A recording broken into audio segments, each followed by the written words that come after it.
Na sklonku minulého týždňa navštívil Mikuláš viacero lokalít. Neobyšiel ani strednú zdravotnícku školu v Žiline, kde po prvýkrát urobil radosť malým deťom, ktoré od narodenia trpia určitou formou handicapu. To všetko by sa nezaobišlo bez výraznej pomoci vedenia školy, Červeného kríža v Žiline a nadácií Anielské krídla. Tejto vlastne také tripartite, spolupráca Stredná zdravotnícka škola v Žiline spolu so Slovenským Červeným krížom územným spolkom Žilina a z nadácie Anielské krídla. My dobrovoľníci spoločne vytvorili takýto večerný projekt práve pre všetky možné rodiny a deti z nadácie Anielské krídla. Projekt vlastne zahrňal prípravu celé tieto aktivity, rôzne výtvarné aktivity, či už to boli kreatívne dielne, kde si mohli deti vyskúšať, ako zdobiť perničky, vyskúšať si vytvoriť vianočnú ozdobu, napísať list Ježiškovi alebo spoločne tancovať. No a samozrejme z tých aktívnych práve v telocvični prebiehajú rôzne drobné aktivity, tzv. Mikulášska olympiáda. No a samozrejme na konci príde Mikuláš. Tento deň je pre nás vzácny deň, pretože prvýkrát robíme takúto krásnu aktivitu v spolupráci so Slovenským Červeným krížom a aj Strednou zdravotníckou školou. Veľmi pekne ďakujeme všetkým partnerom, ktorí sa pridali k tejto krásnej aktivite.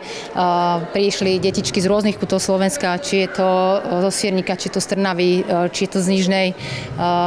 Prišli aby s nami strávili tento krásny večer.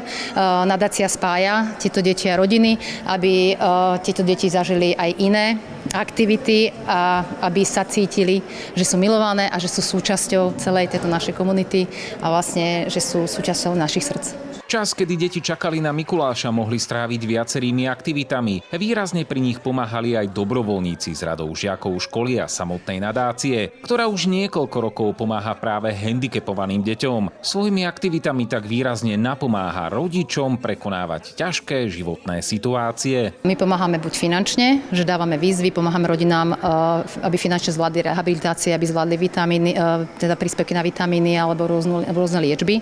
Ďalej pomáhame hmotne, či už rozbehli sme projekt Jedlo ako dar, trvá po celý rok, takže dávame dohromady trvanlivé potraviny, ktoré potom odosielame do rôznych kútov Slovenska. Potom darujeme pobyty, týmto ďakujem všetkým partnerom a priateľom. Nadácie Anielské krídla, pobyty v Tatrách. Tento rok sme asi 10 pobytov darovali. Potom sme boli pri mori, zobrali sme deti so zdravotným znevýhodnením k moru. Celých 7 dní sme strávili s týmito detičkami a samozrejme aj spolupráci so Slovenským Červeným krížom, ktorí nám robia zdravotný dozor. Máme vyše 130 rodín pod krídlom a okolo 112 detí je zatiaľ v nadácii, ale samozrejme pomáhame všetkým, ktorí to potrebujú. Takže rodiny, ktoré naozaj potrebujú tú pomoc, tak nás priebežne počas roka stále kontaktujú a je to pre ich dušu a pre telo veľmi dobre, že nie sú same, že sú súčasťou ničoho. My hovoríme súčasťou našich krídiel.